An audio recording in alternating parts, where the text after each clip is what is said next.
তারেক রহমান শিগগিরই দেশে ফিরবেন, নির্বাচনের পর প্রধানমন্ত্রীও হবেন, বলছেন অ্যানি।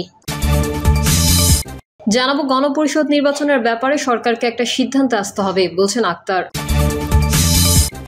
এদিকে দেশে চলছে দুষ্টের পালন শিষ্টের দমন, বলছেন জিএম কাদের।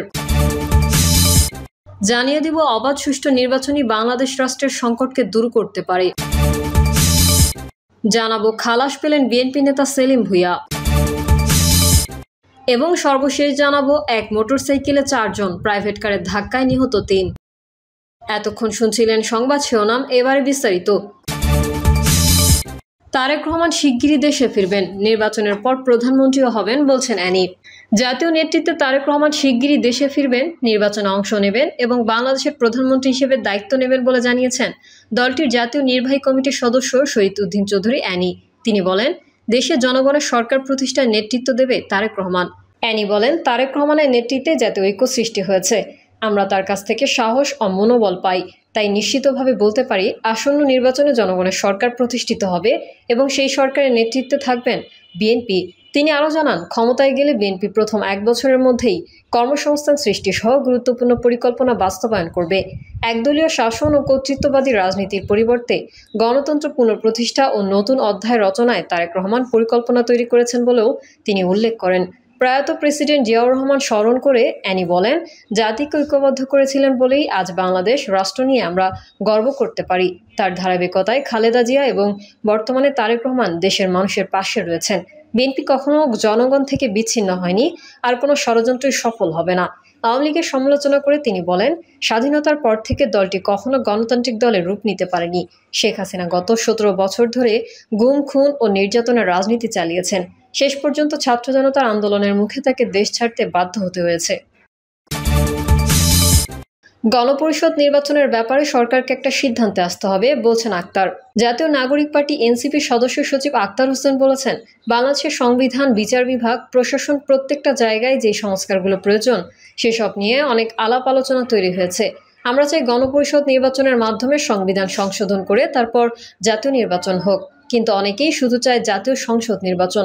এসব বিষয় নিয়ে সরকারকে একটা সিদ্ধান্তে আসতে হবে, যাতে গণপরিষদ নির্বাচনের আয়োজনটা সরকার সঠিক সময়ে করতে পারে। আক্তার বলেন, এসব দাবির পক্ষে জনমত প্রতিষ্ঠা করতেই মাঠে কাজ করছে এনসিপি। আমাদের বার্তা আমরা পৌঁছে দিচ্ছি। খুব কম সময়ের মধ্যেই আমরা সারা দেশব্যাপী বিস্তৃতি লাভ করতে সক্ষম হয়েছি। গণপরিষদ নির্বাচন সহ সংস্কার ও বিচারের দৃশ্যমানের জন্য কাজ করছি। একই সঙ্গে সরকার যে সংস্কার কার্যক্রম আলোচনায় এনেছে সেগুলো যাতে সরকার দ্রুত করতে পারে সেজন্য আমরা জনমত গঠনেও কাজ করছি। সারা দেশেই যে কোনো গণতান্ত্রিক আন্দোলনে গণমানুষকে সঙ্গে নিয়ে সামনের পথটা আমরা নির্মাণ করতে পারবো। এনসিপির এই নেতা আরও বলেন, যেই সময়সীমা নির্বাচনে দিয়েছে সরকার সেই সময়ে নির্বাচন করতে পারে, তবে তার আগে অবশ্যই সরকারকে সংস্কার কার্যক্রমগুলো বাস্তবায়ন করা, বিচারকে দৃশ্যমান পর্যায়ে উন্নীত করা এবং মাঠ পর্যায়ে নিরপেক্ষতা নিশ্চিত করা ও লেভেল প্লেইং ফিল্ড এনশিওর করতে হবে। যত দ্রুত সরকার এসব নিশ্চিত করতে পারবে তত দ্রুত নির্বাচন করতে পারবে, অন্যথায় নয়। তিনি বলেন, যে কোনো সোসাইটিতে যখন জনগণের আকাঙ্ক্ষার পরিবর্তন ঘটে, নতুন রাজনৈতিক জনগোষ্ঠীর আবির্ভাব যখন ঘটে, সেখানে গণপরিষদ নির্বাচনের মাধ্যমে সরকার শাসনতান্ত্রিক কাঠামো তৈরিতে ভূমিকা রাখে। বাংলাদেশে একটা নতুন সংবিধানের বাস্তবতা তৈরি হয়েছে। এজন্য নতুন সংবিধানের বাস্তবায়নের কথা বলেছি অনেক আগে থেকেই। সরকার যে কোনো সময় গণপরিষদ নির্বাচনের আয়োজন করতে পারে, তাহলে আমরা সরকারের সেই উদ্যোগকেই সাধুবাদ জানাবো। দেশে চলছে দুষ্টের পালন শিষ্টের দমন, বলছেন জিএম কাদের। দেশে বর্তমানে দুষ্টের পালন আর শিষ্টের দমন চলছে বলে মন্তব্য করেছেন জাতীয় পার্টির চেয়ারম্যান জিএম কাদের। তিনি অভিযোগ করে বলেন, দাগী আসামি ও খুনিদের জেল থেকে ছাড়িয়ে দেওয়া হচ্ছে, আর নিরপরাধ ও অসহায় মানুষকে মিথ্যা মামলায় ফাঁসিয়ে জেলে পাঠানো হচ্ছে। জিএম কাদের বলেন, সরকারের ব্যর্থতার কারণে আইনশৃঙ্খলা পরিস্থিতি দিন দিন অবনতির দিকে যাচ্ছে। তিনি যোগ করেন, দেশ সুন্দরভাবে চালাতে না পারলে দায়িত্ব থেকে সরে যান। মানুষ শান্তিতে বাঁচতে চায়, ভালো করতে না পারলেও অন্তত খারাপের দিকে যেন দেশকে নিয়ে যাবেন না। জাপা চেয়ারম্যান অভিযোগ করেন, হিন্দু সম্প্রদায়ের নতুন প্রজন্ম আওয়ামী লীগের রাজনীতি না করলেও তাদের আওয়ামী লীগের দোসর ট্যাগ দিয়ে নির্যাতন করা হচ্ছে। তিনি বলেন, এখন যাকে তাকে আওয়ামী লীগের দোসর আখ্যা দেওয়া যেন অপরাধ নয়, তাই অধিকার আদায়ে হিন্দু সম্প্রদায়কে ঐক্যবদ্ধ হতে হবে। জিএম কাদের দাবি করেন, জাতীয় পার্টির ভেতরের কিছু নেতা সরকারের সঙ্গে যোগাযোগ রেখে তার নেতৃত্বকে পাশ কাটিয়ে নতুন জাপা গড়ার চেষ্টা করছেন। তিনি বলেন, আমি সরকারের সব অপকর্মের সমালোচনা করি বলেই সরকারের একটি অংশ বহিষ্কৃত নেতাদের লাঙল প্রতীক দিতে চাইছে বলে তারা বলে বেড়াচ্ছে। অবাধ সুষ্ঠু নির্বাচনই বাংলাদেশ রাষ্ট্রের সংকটকে দূর করতে পারে। 5ই আগস্ট প্রধান উপদেষ্টা জাতির উদ্দেশ্যে নির্বাচনের তারিখ নিয়ে একটি ঘোষণা দিয়েছিলেন। তিনি আবার অনুরূপ একই ঘোষণা দেওয়ায় নির্বাচন নিয়ে শঙ্কা তৈরি হয়েছে বলে মন্তব্য করেছেন বাংলাদেশ জামায়াতে ইসলামী নায়েবে আমির ডক্টর সৈয়দ আব্দুল্লাহ মোহাম্মদ তাহের। ডক্টর তাহের বলেন, মানুষের মধ্যে যদি নির্বাচন নিয়ে শঙ্কা তৈরি হয় তাহলে সেই নির্বাচনে মানুষ স্বতঃস্ফূর্তভাবে অংশগ্রহণ করবে কিনা সেই শঙ্কা থেকে যায়। তিনি প্রধান উপদেষ্টাকে জাতির কাছে সেটি পরিষ্কার করার আহ্বান জানান। সেই সঙ্গে সুষ্ঠু নির্বাচনের জন্য রাজনৈতিক দলগুলোর সাথে সংলাপের আয়োজন করার তাগিদ দেন। যেন তেন নির্বাচন জনগণের আকাঙ্ক্ষাকে পূরণ করতে পারবে না উল্লেখ করে তিনি বলেন, একটি অর্থবহ সুষ্ঠু জনগণের অংশগ্রহণমূলক অবাধ সুষ্ঠু নিরপেক্ষ নির্বাচন চান।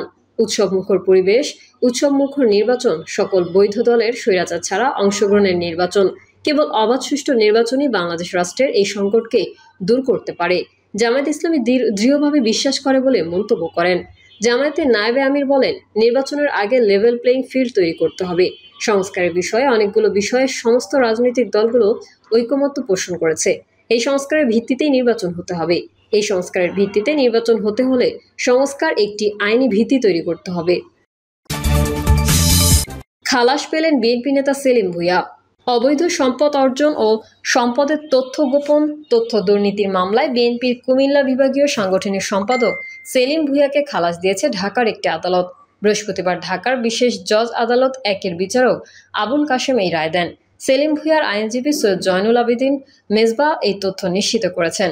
অবৈধ সম্পদ অর্জন ও সম্পদের তথ্য গোপন করার অভিযোগে 2019 সালের 20 জুন দুদকের সহকারী পরিচালক মোহাম্মদ আব্দুল ওয়াদুদ রমনা মডেল থানায় মামলাটি দায়ের করেন।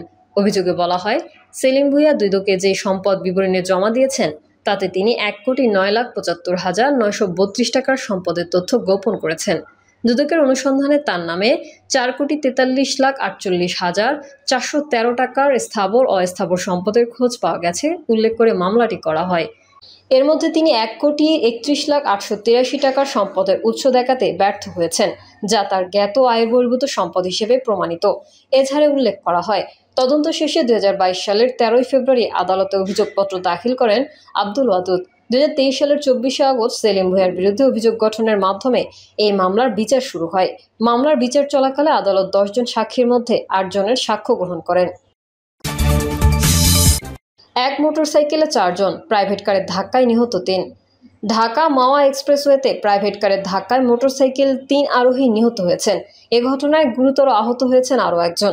বৃহস্পতিবার দিবাগত রাত 11:30টার দিকে মুন্সিগঞ্জের সিরাজদিখান উপজেলার নিমতলা চালতিপাড়া এলাকায় এই দুর্ঘটনা ঘটে। নিহতরা হলেন আওলাদ হোসেন, হাবিব ও কায়ুম। আহত ইমন বর্তমানে ঢাকায় চিকিৎসাধীন। নিহত ও আহত সবাই সিরাজদিখানের রসুনিয়া ইউনিয়নের খিলাপাড়া গ্রামের বাসিন্দা। স্থানীয় লোকজন জানান, নিহতরা সবাই কাজ শেষে মোটরসাইকেলে বাড়ি ফিরছিলেন। এ সময় বৃষ্টির কারণে মোটরসাইকেলটি নিয়ন্ত্রণ হারিয়ে মহাসড়কের সার্ভিস লেনে পড়ে যায়। ঠিক সেই মুহূর্তে বিপরীত দিক থেকে আসা একটি অজ্ঞাত প্রাইভেট কার তাদের ধাক্কা দিয়ে পালিয়ে যায়। ঘটনাস্থলে আওলাদ ও হাবিল মারা যান। আহত কায়ুম ও ইমনকে উদ্ধার করে নিমতলা আইডিয়াল ক্লিনিকে নিলে কর্তব্যরত চিকিৎসক কায়ুমকে মৃত ঘোষণা করেন। শ্রীনগর ফায়ার সার্ভিসের স্টেশন অফিসার দেওয়ান আজাদ হোসেন বলেন, খবর পেয়ে তারা ঘটনাস্থলে গিয়ে মরদেহ উদ্ধার ও আহতকে হাসপাতালে পাঠান। হাসারা হাইওয়ে থানার ভারপ্রাপ্ত কর্মকর্তা মোহাম্মদ আবু নাইম সিদ্দিক ঘটনার সত্যতা নিশ্চিত করে বলেন, একটি মোটরসাইকেলে 4 জন আরোহী ছিলেন। বৃষ্টির কারণে মোটরসাইকেলটি নিয়ন্ত্রণ হারিয়ে পড়ে গেলে বিপরীত দিক থেকে আসা একটি প্রাইভেট কার তাদের চাপা দেয়। এতে ঘটনাস্থলে 2 জন নিহত হন এবং পরে হাসপাতালে আরও একজনের মৃত্যু হয়। এর আগে একই দিনে সকালে এক্সপ্রেসওয়েতে মুন্সিগঞ্জের শ্রীনগরের 16ঘর এলাকায় দ্রুতগতির প্রাইভেট কার উল্টে নিহত হন আরও 3 জন। পৃথক দুটি ঘটনায় একই দিনে এক্সপ্রেসওয়েতে মোট 6 জনের প্রাণ গেল। প্রিয় দর্শক, এই ছিল এখনকার সর্বশেষ সংবাদ। আপডেট সহ সংবাদ পেতে চ্যানেলটি সাবস্ক্রাইব করে বেল আইকনটি ক্লিক করুন। কমেন্টে আপনার মতামত জানিয়ে আমাদের সাথেই থাকুন। ধন্যবাদ সবাইকে। আল্লাহ হাফেজ।